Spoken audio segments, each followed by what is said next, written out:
आशा करता हूं आप सब बहुत अच्छे होंगे। मेरा नाम है सिद्धांत अग्निहोत्री। स्टडी ग्लोस पे आपका बहुत बहुत स्वागत है। दोस्तों, आज हम बात करेंगे एक स्नेक इमरजेंसी की। आपने सही सुना। सांपों से भाई देखिए, मुझे तो बहुत ज्यादा डर लगता है, लेकिन एक बहुत ही इंटेलेक्चुअल जानवर है वो। सांप गजब होता है। सांप स्पिरिचुअलिटी में भी, भारत में तो भाई आपको पता ही है, शेषनाग है ना। हमारे जो भगवान शंकर है, अभी कल मैं ईशा फाउंडेशन गया था कोयम्बटूर में, गजब का लाइट शो देखा वहां पे। तो उनके गले में भी नाग। तो नाग जो है, नागलोक, हमारे धर्म में बड़ा इंपॉर्टेंट, नॉन इब्राहिमिक रिलीजन में नागों को पूजा जाता है। इब्राहिमिक रिलीजन में उनको इविल कंसिडर किया जाता है, बहुत अच्छा उनको नहीं समझा जाता। लेकिन सांप बहुत ही ज्यादा इंपॉर्टेंट है। भारत को सांपों का देश, आपको बता दो, ब्रिटिश सांपों का देश कहते थे भारत को, है ना। आपने कई मूवीज में भी देखा होगा कि बड़ा इस तरीके से भारत को ऐसा प्रोजेक्ट किया जा रहा है कि भाई सांप ही सांप मिलेंगे। लेकिन अब केंद्र ने इतना बड़ा फैसला किया है कि स्नेक बाइट्स केसेस जो होते हैं वो एक नोटिफाइबल डिजीज है। यूनियन मिनिस्ट्री ने राज्यों को यह बोला है कि स्नेक बाइट्स एक नोटिफाइबल डिजीज बनाइए। ये वो नोटिफाइबल मतलब क्या होता है? देखो, सरकार ने कोई भी चीज अगर नोटिफाई कर दी तो उसकी एक तो इंपॉर्टेंस बहुत ज्यादा बढ़ जाती है। नोटिफाइबल डिजीज एक ऐसी बीमारी जिसका डेटा आपको सरकार को देना पड़ेगा, चाहे वो प्राइवेट और हॉस्पिटल या पब्लिक हॉस्पिटल हो। उसका डेटा सरकार के पास जाएगा और उसका इलाज हर हॉस्पिटल में होगा। अभी स्नेक बाइट्स अगर सांप काट लिया तो हर हॉस्पिटल में शायद आपको इलाज नहीं मिला, एंटीडोट जो होता है। लेकिन एक मेजर पब्लिक हेल्थ चैलेंज है देश में स्नेक बाइट्स की बात करें। बता दूं कि 30 से 40 लाख जो स्नेक बाइट्स के केसेस हैं, दे आर रिपोर्टेड हर साल। आप विश्वास करेंगे, 100 में से 90 सांप जहरीले नहीं होते। जब भी सांप काट लेना तो बिल्कुल पैनिक मत करिए। जितना ज्यादा पैनिक करेंगे, हार्ट बीट तेज होगी, उतने ही ज्यादा जहर फैलेगा आपकी पूरी बॉडी में। एकदम शांत रहे, अपने आप को ज्यादा से ज्यादा वक्त दें और नजदीकी हॉस्पिटल में जाए, वहां पे एंटीडोट लगवाएं। और हो सकता है वो आपका सांप जहरीला भी ना हो। उन जो, मतलब 10% में भी जो, मान लीजिए जैसे 100 में से 10 मैंने बताया जहरीले होते हैं, उसमें से 10 में से 8 जो है वो समुद्र में पाए जाते हैं, मतलब नदी या समुद्र में ओपनली नहीं मिलते हैं, ठीक है। लेकिन फिर भी सांप देखते ही एक सिहरन सी पैदा हो जाती है। हर साल 58,000 लोग मर जाते हैं। 2020 की इंडियन मिलियन डेथ के मुताबिक प्री मेच्योर डेथ्स की अगर बात करते हैं तो स्नेक बाइट्स से सबसे ज्यादा मौतें हो रही हैं। भारत में आधे से ज्यादा 50% जो ग्लोबल स्नेक बाइट्स डेथ्स है वो हो रही हैं। विदेशों में भी, ऑस्ट्रेलिया में भी आपको बहुत सांप मिलेंगे, लेकिन वहां की पब्लिक, अमेरिका में भी मिलेंगे, वहां की पब्लिक बहुत अवेयर है। चलिए, अच्छा मुझे ऐसा देश बताइए कमेंट बॉक्स में, बहुत शानदार सा, बहुत खूबसूरत सा देश है जहां पे कोई सांप नहीं है, स्नेक फ्री देश है, कमेंट बॉक्स बताइए। तो 50% जो ग्लोबल स्नेक बाइट्स हैं, आधे से ज्यादा वो भारत में हो रही है, क्योंकि एक तो हमको पता भी नहीं है कि सांपों से कैसे निपटा जाए। सांपों को मारना भी सही नहीं है, तो क्या सांपों को पाल ले? सांप बहुत ही शर्मीला जानवर होता है, बहुत ही शर्मीला। और वो तब तक हमला नहीं करता जब तक आप उसको छेड़ेंगे नहीं। अगर आपने उनको छेड़ा तो फिर वो हमला करेंगे, बचाव में, डर के मारे, डरते हैं बहुत ज्यादा। तो 10% जो स्नेक बाइट्स केसेस है उसी को रिकॉर्ड किया जाता है, बाकी तो रिकॉर्ड ही नहीं किया जाता। National action plan for snake bite envenomation 12 March 2024 को लॉन्च भी किया गया देश ने।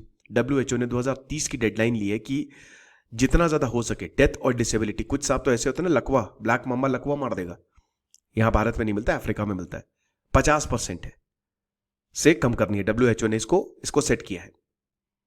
अब भाई जाहिर सी बात है, हम पेड़ काटते जा रहे हैं, सांपों का घर खत्म होता जा रहा है। ठंडी जगह पे सांप नहीं मिलेंगे, ट्रॉपिक्स में आपको बहुत ज्यादा सांप मिलेंगे, बेस्ट कंडीशन होती है उनके लिए फ्लरिश होने के लिए। ज्यादातर सांप जो हैं वो रूरल गांव में पाए जाते हैं, जाहिर सी बात है वहां पे पेड़ पौधे ज्यादा हैं। नेशनल मोर्टेलिटी सर्वे के हिसाब से भारत में 12 लाख स्नेक बाइट्स, जैसा कि मैंने बताया, 2000 से 2009 तक पिछले 20 सालों में हुई है। और 1,38,000 आप देख सकते हैं, ये पूरी दुनिया की बात है, ये चीज है। और $300 का अगर आप सबसे एक्सपेंसिव एंटी वेनम खरीदते हैं ना, वो $300 का आता है। तो आप ये मत समझिए कि बहुत सस्ता एंटी वेनम आता है ना। 24-25 हजार गए। अभी नए ब्रांड्स आए वो $30 का दे रहे हैं, 2,500-3,000 के करीब। तो जो इन्फेक्शन जिससे आउटब्रेक होता है, जिससे मौतें होती हैं और जिसको इन्वेस्टिगेट करना चाहिए ताकि पब्लिक हेल्थ मेजर्स लिए जा सके, उन्हीं को ही नोटिफाइबल डिजीज डिक्लेयर किया जाता है। स्टेट टू स्टेट डिपेंड करता है, स्टेट गवर्नमेंट जो है दैट इज रिस्पॉन्सिबल नोटिफिकेशन लाने के लिए। ज्यादातर जो इन्फेक्शन है जैसे टीबी हो गया, HIV, cholera, malaria, dengue, hepatitis, ये नोटिफाइबल है, ये सारी बीमारियां। तो क्यों स्नेक बाइट एक डिजीज है, अभी हम इस पे जान लेते हैं।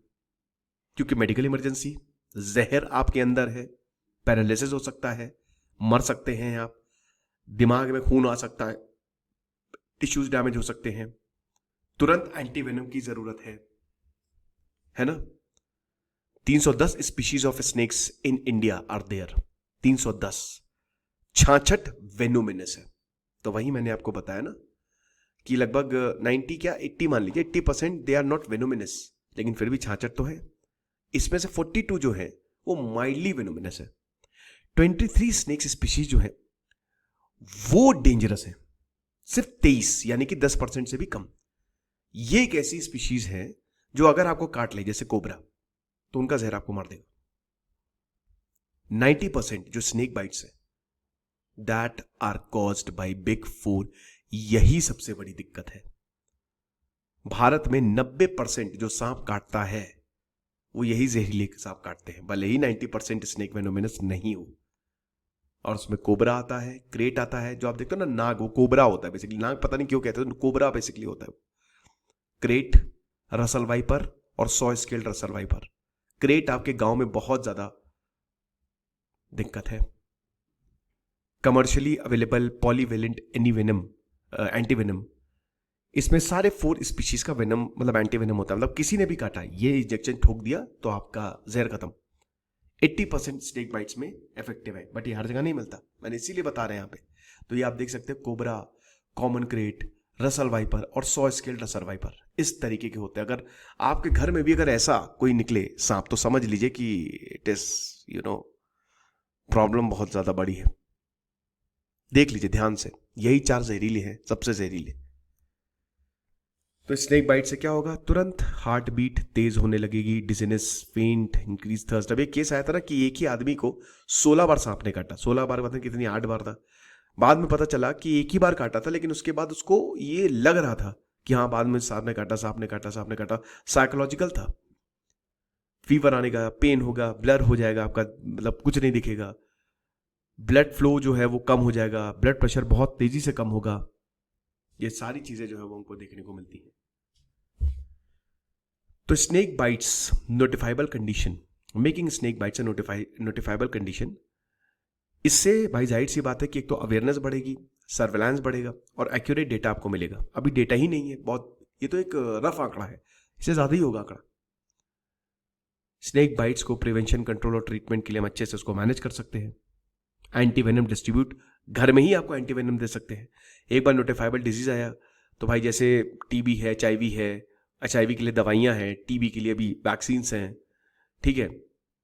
टीबी के लिए तो नहीं, मतलब बाकी और भी बीमारियों के लिए भी, जैसे डेंगवेक्सिया, डेंगू के लिए भी वैक्सीन आ रही। तो वैक्सीन तो खैर स्नेक बाइट से नहीं मिल सकती, लेकिन हाँ आप एक एंटीवेनम जो है वो खरीद के रख सकते हैं कि तुरंत एंटीवेनम दिया, ओरल एंटीवेनम दिया जा सकता है। मतलब इस पे फिर अगर एक बार नोटिफाइबल हुआ ना तो फिर इस पे स्पेशलाइज्ड ट्रीटमेंट शुरू होगा।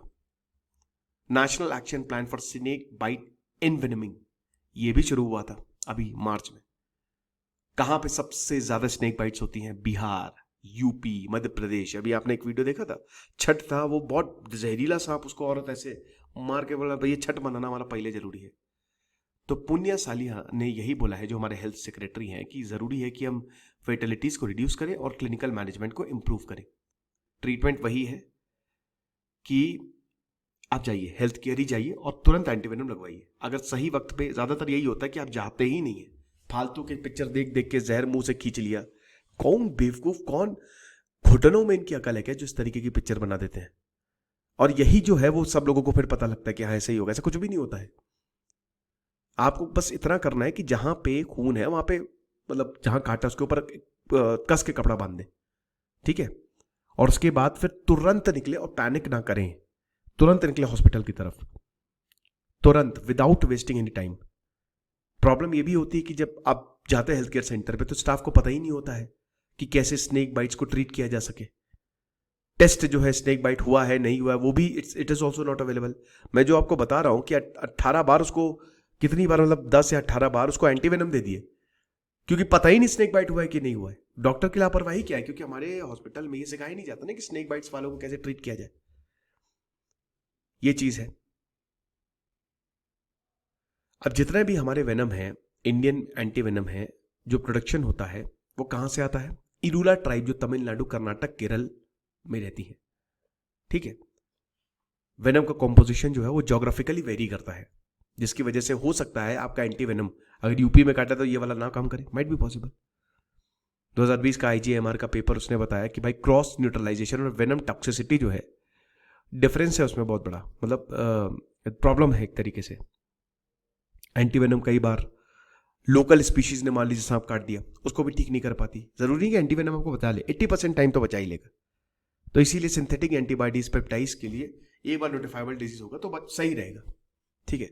जोनल वेनम कलेक्शन, एक बैंक बनाया जाए पूरे देश में, ताकि एंटी वेनम डेवलप किया जा सके। मतलब एक तरीके से पता चल जाए कि हाँ भाई इस सांप ने काटा है तो एंटी वेनम दे दीजिए, right. Wild life act 1972, problem यही है कि इस तरीके के बैंक आप नहीं बना सकते, इसको अमेंड करना पड़ेगा। तो ठीक है, बाकी तो वही है कि अगर कुछ हो जाए तो तुरंत अपने हेल्थ सेंटर जाइए और चीजें सही करिए। खुश रहिए, पढ़ते रहिए। दिस इज सिद्धांत अग्निहोत्री, साइनिंग ऑफ।